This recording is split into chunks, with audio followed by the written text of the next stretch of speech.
Alrighty guys, what's up? And this is your host, NASCAR railfan 05, back with another video here today on the Subdivisions of Southern Illinois, the second episode now. And today we're going to be looking at something different. We're going to be looking at a short line that runs in Southern Illinois and also part of Indiana.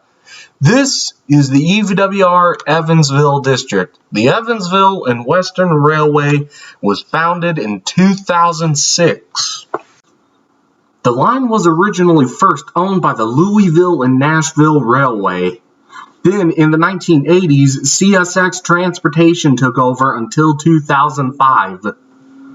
Back in the days of L&N, not only would there be freight, but there would also be passenger trains to St. Louis and back.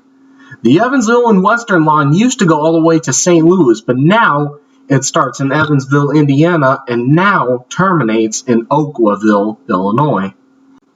Unfortunately, today, there are no longer passenger trains on the L&N. It is just now freight. Back in the days when CSX had the line, there wouldn't be very many freight trains a day. I could be wrong about this, but I heard once that the CSX got 7 trains a day, and they were all freight.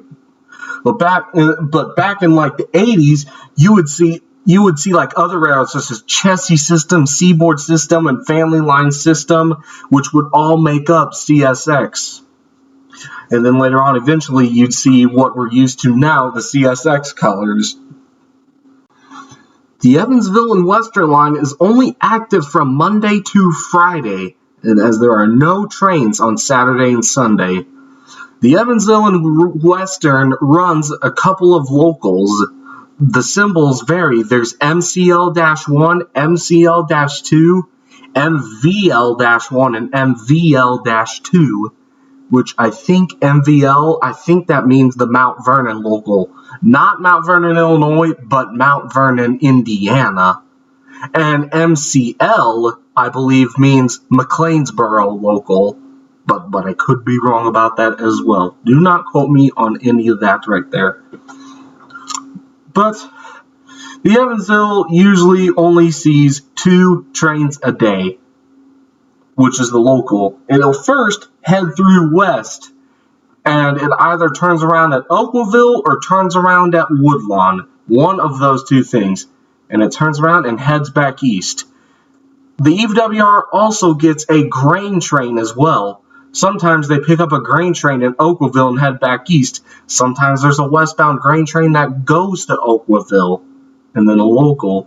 But the EVWR usually averages around 2 a day. Occasionally, CSX will actually send some special trains to the EVWR, such as a geometry car called a GRMS-1. And then there's also an occasional grain train that comes from the CSX in Evansville, Indiana, called the Grain Express. EVWR does have their own grain trains, but to see a grain train that comes from the CSX is extremely rare. It is probably the rarest movement that you can get on the EVWR, and so is the geometry as well. About 6 years ago, BNSF actually used to send grain trains to the EVWR, and by using a connection track at Woodlawn. And they even sent one in 2019 and then stopped again, which I actually caught on video. If you want to see that, the link will be in the description. Still to this day, I have not heard a grain train that came from the BNSF at all. However, though, there are coal trains that also go to the EVWR. NS sends coal trains in Mount Vernon, Illinois, not Indiana this time. Norfolk Southern will send trains from the Southwest District onto an EVWR using the connection track outside of Mount Vernon.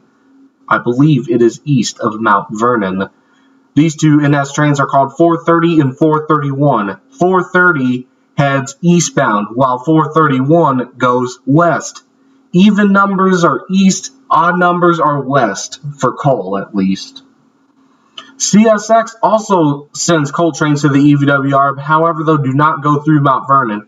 Safatrans, or SVTX, also does the same thing, which all these coal trains go to Sugar Camp Mine in Macedonia, Illinois, I believe, but no coal trains go through like Mount Vernon and Woodlawn and stuff.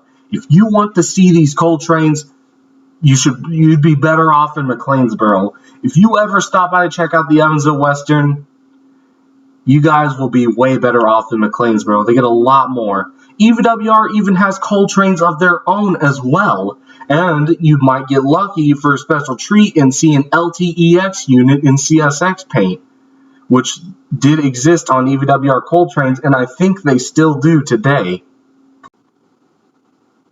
Now, about the EVWR local, so what exactly does it do? Does it work anywhere? Well, yes. The MCL-1, I believe, is the McLeansboro local. It obviously starts in McLeansboro, and it may do some work there. It then goes into Mount Vernon, Illinois, and crosses over the Union Pacific Mount Vernon sub. There's a connection track over there, and they drop off and pick up cars. They pretty much, EVWR and UP exchange with each other in Mount Vernon, but not NS. NS and EVWR do not need to exchange, only UP. These cars are dropped off to the UP for Union Pacific's local LSG-54, which is the Salem, Illinois local. Just then after that, EVWR cruises west and also makes another stop in Woodlawn. It will also do the same thing as it does in Mount Vernon. It will exchange cars and drop it off on two connection tracks, one called the North Connection Track and one called the South. They drop off and pick up cars over there.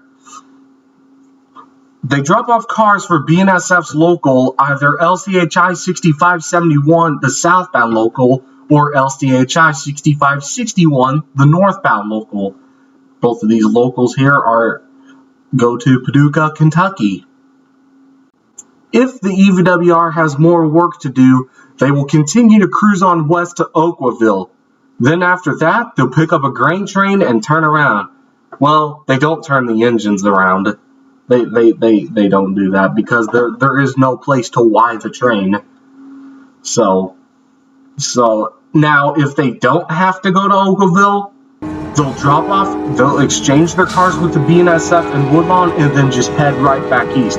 They've headed back east as a power move before, but most of the time they don't. It will likely not be a power move, as a matter of fact. Usually their local consists of 4 engines, mainly Jeeps. Occasionally, though, an SD40-2 could be slid in there, which I actually saw one not too long ago on the local. However, though, it is unfortunately gone. EVWR uses 4 sets of Jeeps and leaves it at the same power the local for a very long time, and it can get extremely boring. Well, I'm here to solve that for you. You always got McLeansboro where you see coal trains, and their power changes. You could see an SD70 Mac, you could see CSX, SVTX, LTEX, anything over there pretty much. Sometimes EVWR even drops off locomotives in Woodlawn or at the National Railway Equipment, and not only drop off cars, but you can also find old and rare locomotives out there. So be on the lookout. So now that you know a little bit about the Evansville and Western and its trains on the line, I think it's time to show you my compilation of trains that I have caught on the Evansville Western. I hope you enjoy.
Alright guys, well that is it for today. I hope you enjoyed the second episode of my new series, Subdivisions of Southern Illinois. Thank you all so much for watching.